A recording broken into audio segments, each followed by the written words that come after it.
যা কিছু চাওয়ার ছিল তাই যদি পাওয়া যেত তাহলে সাগরের বুকে থাকতো কি কোনো কান্না? সাগরের ঢেউ নিজেকে সামলাতে না পেরে তীরের বুকে আছড়ে পড়তো কি? হ্যালো এভরিওয়ান, আসসালামু আলাইকুম। সবাই কেমন আছেন? শরীফাস লাইফস্টাইলে আপনাদেরকে স্বাগতম। আজকে আমার জীবনের কিছু স্মৃতি বিচরণ করব আপনাদের সাথে। স্মৃতিটা হচ্ছে এখানে যে গহনাগুলো দেখতে পাচ্ছেন, এই গহনাগুলো হচ্ছে আমার গহনা।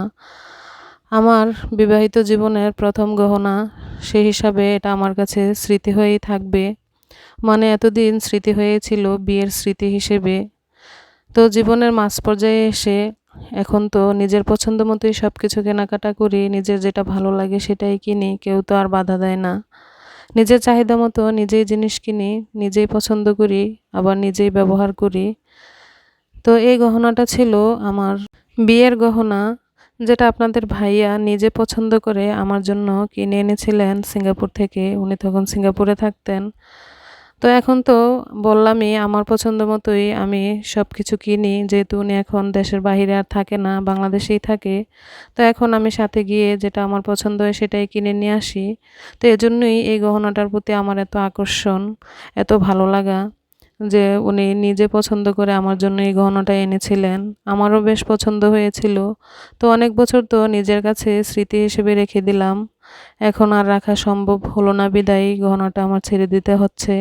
তো মনে অনেক কষ্ট লাগছে, অনেক ব্যথা, অনেক কষ্ট অনুভব বা অনুভূতি কোনো কিছুই আপনাদের সাথে অতভাবে খুলে শেয়ার করতে পারছি না যে কতটা চাপা কষ্ট আমার ভিতরে লাগছে। তো এই গহনাটা আমি আজ শেষবারের মতো দেখলাম এবং আপনাদেরকেও দেখালাম, বিক্রি করে দিলাম গহনাটা। এখানে সাথে ছিল একটা আংটি, আংটিটা একদম নতুন ছিল। আমি গত বছরেই কিনেছি, তো আমার হাতে আংটিটা ছোট হতো বিধায় আমি পরতে পারিনি। তো আংটিটাও বিক্রি করে দিয়েছি, সাথে একজোড়া কানের দুলও বিক্রি করেছি, সেটা আমি ক্যামেরায় আপনাদেরকে দেখাতে পারিনি। তো এই গহনাগুলো আমার এত পছন্দের ছিল। তো আমি একটা বাড়ি করতেছি, যেই কারণে আমার এই গহনাগুলো আমার বিক্রি করতে হচ্ছে। তো কিছু সুখ পেতে হলে কিছু স্মৃতি তো হারাতেই হবে সুখের জন্য। তো এখন বাড়িটা করার জন্য আমার এই গহনাগুলো বিক্রি করা। তো যাই হোক, কিছু হারাতে গিয়ে আবার কিছু সাথে নিয়েও এসেছি। তো যে কানের দুলটার কথা বলছিলাম, এই কানের দুলটা দিয়ে আমি আবার এখানে একজোড়া কানের দুল পছন্দ হয়েছে। যেহেতু এতগুলা গহনা আমি বিক্রি করে ফেলেছি, তো আপনাদের ভাইয়া বলল তুমিও একটা কিছু নিয়ে যাও। তো তাই আমি এই কানের দুলটা কিনে নিয়ে এসেছি। তো আমার অনেক পছন্দ হয়েছে জিনিসটা। আপনাদের কাছে কেমন লেগেছে জানাবেন। আর আমি যদি কোনো ভুল কথা বলে থাকি আপনারা আমাকে ক্ষমা সুন্দর দৃষ্টিতে দেখবেন। তো মনটা আজকে খুব বেশি একটা ভালো না, তাই ভিডিওটি আজকের মতো এখানেই শেষ করছি।